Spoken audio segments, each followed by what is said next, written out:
Es-tu quelqu'un qui prend ses responsabilités? Parce que si ce n'est pas le cas, le problème, c'est que déjà, on peut vivre malheureux en mode victime. Les gens ne vont pas vouloir travailler avec nous, collaborer avec nous. Et puis, on ne va pas progresser. On ne va pas avancer tant qu'on ne prend pas ses responsabilités face à un échec, face à un problème. La première chose que j'aimerais te dire, du coup, c'est de faire preuve d'objectivité. Souvent, on est très émotionnel, on a un regard subjectif sur les choses. Là, il y a eu un problème, c'est la faute de l'autre, forcément. Et quand on prend le temps d'analyser, on se rend compte que moyen. Moi, par exemple, parfois, je peux un peu m'énerver contre ma fille le matin quand on doit aller à l'école et qu'elle prend son temps. Et quelquefois, je le regrette, je m'en veux, parce qu'avec objectivité, je me rends compte que c'est parce que j'ai traîné dans le lit, du coup, je l'ai réveillé trop tard et du coup, maintenant, on est pressé. Et c'est ma responsabilité. Et c'est dur parce que ce sera tellement facile de dire que c'est la faute des autres et de son enfant, n'est-ce pas?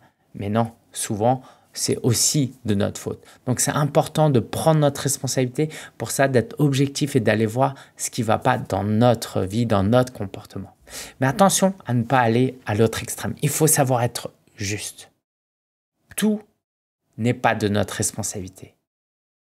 Il y a des choses qui viennent aussi des autres. Donc, prendre sa responsabilité, être humble, ne signifie pas s'accaparer toute la faute des autres. Parce que ça, c'est se prendre presque supérieur aux autres, un peu en mode « je suis Superman, tout est de ma faute aussi ». Non, ça va vous rendre malheureux.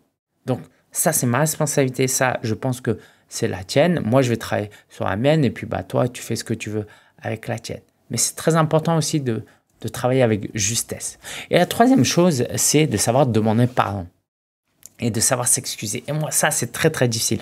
Moi, par exemple, dans mon couple avec mon épouse, ça me coûte parfois, pas tout le temps, mais parfois pour certaines choses, ça me coûte énormément de demander pardon. Le truc, c'est que tant qu'on ne demande pas pardon pour des fautes qu'on aurait commises, la relation ne peut pas se reconstruire ou c'est compliqué. Et puis en fait, demander pardon, ça nous libère. Et je vais même vous dire un truc, parfois quand on a un conflit, mon épouse commence à me demander pardon et moi je suis en mode « Oh vas-y, c'est elle qui a gagné, elle m'a demandé un pardon d'abord, alors que moi je suis dans mon ego là, non. » Et je l'admire pour ça, pour son humilité et j'aimerais être un peu plus comme ça. Donc voilà, c'est une invitation pour nous tous aussi à savoir demander pardon.